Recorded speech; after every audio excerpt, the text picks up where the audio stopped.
Hey peeps, Ross England with Clear Lake Guide Service with your conditions, fishing, and launch ramp reports for October 21st, 2021. Tell you what, this year is flying. It's been a goofy one, but it's flying. So, just want to mention right off the bat, I only got out one day since the last report, so this report is going to be a little bit of guesswork on some stuff, and I'll tell you what those pieces are when I get to them. So, lake level, like I told you last time, because of the way the gauge is bouncing around and the adjustments, I can't really exactly tell you what the current lake level is. I'll just continue to tell you that it's lower than it was last week. So it's continued to keep coming down. We did get some rain in the last couple of days.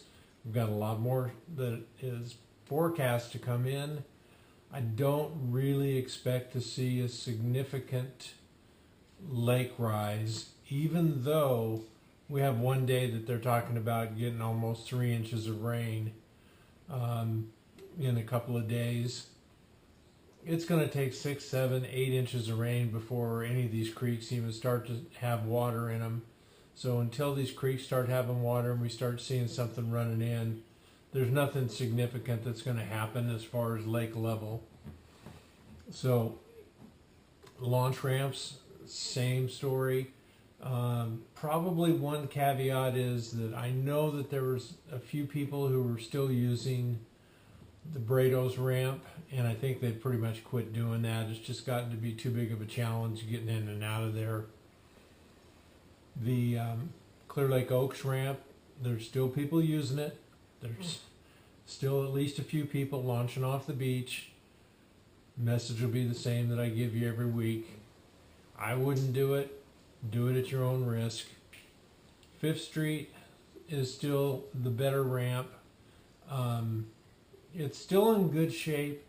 All the construction is pretty much done at the parking lot, so the parking ramp is in good shape. The parking lot is open and ready for business. So I have to stumble a little bit because when I launched, the last time I launched and took a really good look at where my trailer was on the water, there wasn't a whole lot left. So I don't know how much more I'm going to be getting back out. Well, I'm going to play that by ear. If I have some help, then I'll probably get out at least one day a week. If I don't have help and it's by myself, then I'm just not going to take the chance. So keep in mind, because some of you folks have asked, any of these launch ramps around the lake that are closed for boats and trailers. They're not closed for kayaks. And so you guys and ladies, you can use any of them. You're in good shape there. So that's the launch ramp conditions. Water clarity, it just no improvement since the last report that I gave you. The best I saw was maybe 2 feet of clarity. And keep in mind, the last day we fished was Friday. It was almost 80 degrees that day, so we did see in some really quiet protected areas, which the whole lake was pretty much flat most of that day. We did see a little bit of algae popping up, but it was very minor, and I suspect with the wind that's occurred since then and the temperature drop, lack of sunlight, probably the algae's gone. So that's going to clear up. Weeds were continuing to drop off, so you couldn't see much weed mat almost anywhere. I did go over and cruise by a little bit of Nice and Lucerne, and there still are weeds out there. There's still some pretty expansive mats. They just, what I saw just driving by and sitting and fishing in a couple areas, there wasn't any activity in them. So I didn't see any bait fish up around them or anything. So, but you know, hey, that was me looking around. So those are the conditions for this upcoming weekend. The activities, the next 2 weekends are definitely major tournaments. There's a New Gen Pro-Am Fish Off, which begins Friday, which would be this Friday, runs Friday, Saturday, Sunday. I don't know exactly how their format runs, but I'm guessing it's probably Friday, Saturday is a full field, and then it cuts to a smaller field on Sunday. The following weekend is ABA, and I did talk to somebody who's fishing that one, and it's the same deal. Friday, Saturday is a full field, and then they cut to, I think it was 10 boats for Saturday. So both of these events are slated to be 3-day events. I don't know how big New Gen's field will be. ABA is typically over 100 boats. And again, I don't know exactly how many boats they're going to have, but you can have 50 boat tournament. And with the limited amount of parking at 5th Street, it's going to be kind of a mess. Friday, Saturday, Sunday would be your better choice, just because there's going to be a whole lot less boats out. So, and that, you know, for the most part, this month, these next 2 weekends, that's it. That's the end of the major tournament season for 2021. I believe there's a couple of tournaments scheduled in November, but they're smaller events. They're definitely not these big full field events that, you know, require so much space. Talk about lake conditions a little bit. One thing that I noticed, and shame on me, I guess, but you know, I've been fishing the lake a long time, and I've never seen the water this low. And I saw a couple places that were sticking out of the water this last week that I didn't realize were actually there. And before you start, you know, throwing shoes at me or something, you have to understand there's some areas that I don't fish. There's some areas that typically when I go out and I'm running from one spot to another, there's people fishing in the general area, so I try to give them a safe distance and, you know, not go buzzing them. I don't really want to see what they're doing. I don't care.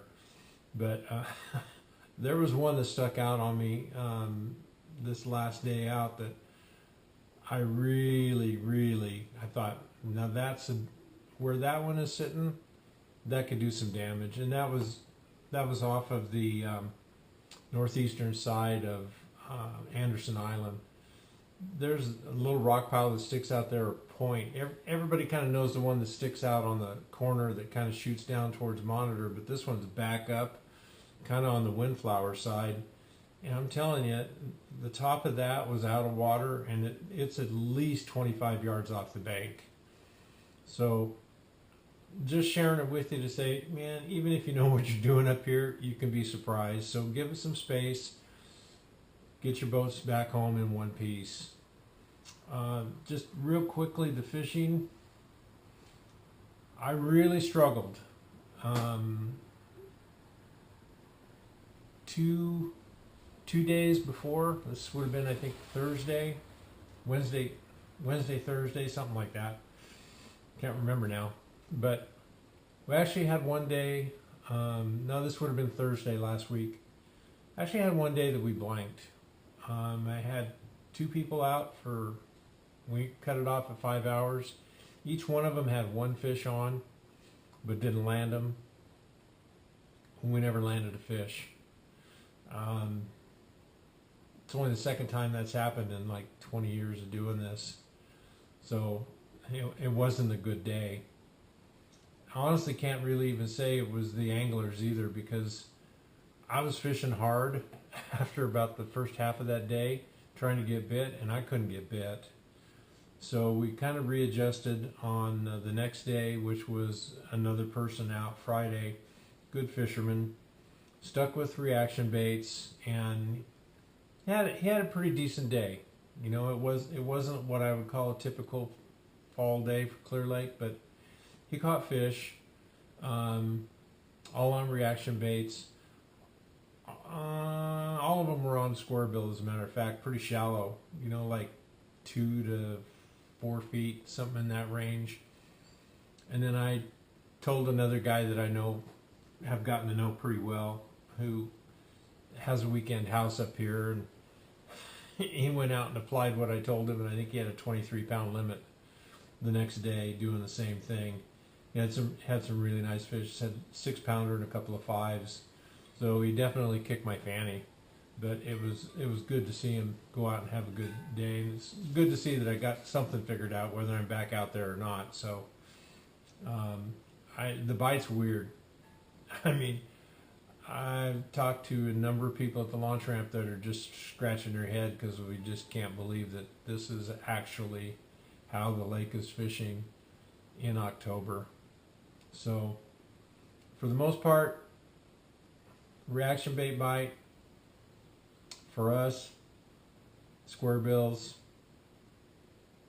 lipless, and an occasional rip bait fish if it's the right day. It just depends. That day, that bait kind of seems like it comes and goes. So I'll do my best to keep these reports coming as the weeks go by. There's going to be some weeks that I don't know whether I'm going to get out on the water or not. Going to be some weeks that I might not even be around, but I'll do my best to get a report out, and if nothing else, I'll try to get some information from a reliable source that can maybe be a shorter report but have a little bit more important details. For the most part, I think a lot of you are not going to be worried about it after the next 2 weeks anyway. So that's my report. That's what it's worth. We're almost through October. 2 more months. At least maybe we're out of fire season right now. So for most of us up here, that's a good thing. Talk to you next week. Thanks.